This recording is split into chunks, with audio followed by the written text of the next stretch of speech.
Përshëndetje të nderuar miq, do të flasim për raportet mes Shqipërisë dhe Greqisë, por edhe zhvillimet e fundit të ndikuara nga ajo që pritet të ndodhë investimi në Sazan nga dhëndri i presidentit Donald Trump. Duket se jo vetëm në Shqipëri, por edhe në Greqi janë të shqetësuar për këtë.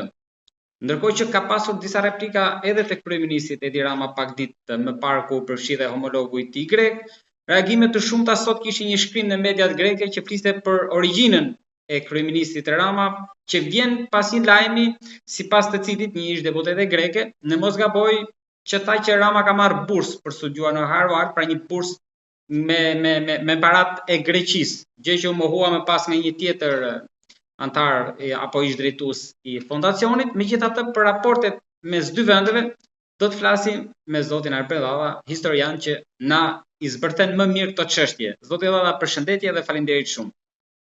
Përshëndetje. Po e nisim me Sazanin se duket sikur është bërë çështje gjeopolitike. Grekët, në radhë parë media tona dhe gjithë opinionin shqiptar nuk duhet marrë parasysh çfarë prodhojnë mediat greke, çfarë thonë ata, se më shumë ata shpifin, kanë një strategji, kanë një ushtri me rreth 3000 gazetarë shtetëror që quhet Ministria e Informacionit dhe Propagandës dhe funksionojnë shumë mirë. Pra, ajo që duhet të them me ishun e Sazanit, ka pasur një artikull sikur mballin e gazetës Demokratia, që në ishun e Sazanit janë 5 miliard fuqi nafte dhe atje nuk duhet kështu.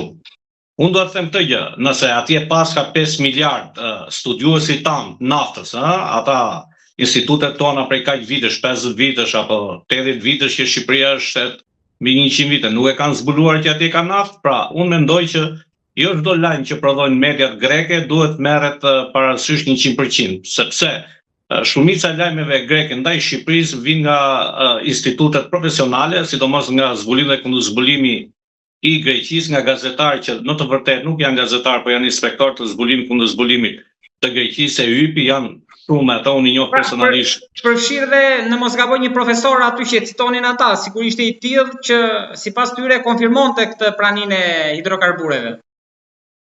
Po nëse e tha një grek, 90 milion grek, ne shqiptar nuk e dim që atje ka dhe njëherë e potencova, specialistët tanë.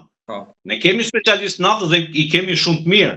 A nuk e din ata, ose pa folur mas viteve 90 kanë ndërhyrë dhe specialistë huaj, shkelli etj. Ne jemi dëshmitar, pra. Edhe nuk duhet merret ajo 100%. Pse po e them këtë?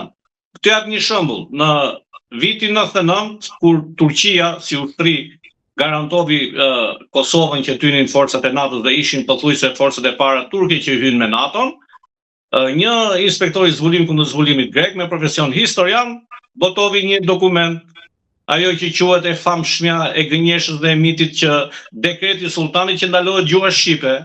Ajo nuk është dokument, është fallës, është gjithçka pa për jap. Edhe këto ngjisin tek ne. Të gjithë mashtrimet greke, por që kishin vajtur aq larg sa kishin krahasuar naftën dhe me atë të Venezuelës. Po pra, prandaj po them, por aty do ju dhemi diçka që atje do zhvillohet Shqipëria, investimet, më shumë do ta quaja xhelozi greke dhe smis greke ndaj asaj që quhet afrimi i shqiptarëve apo i Shqipërisë me familjen Trump apo qoftë me gjeopolitikën e Shtetit Bashkuar të Amerikës.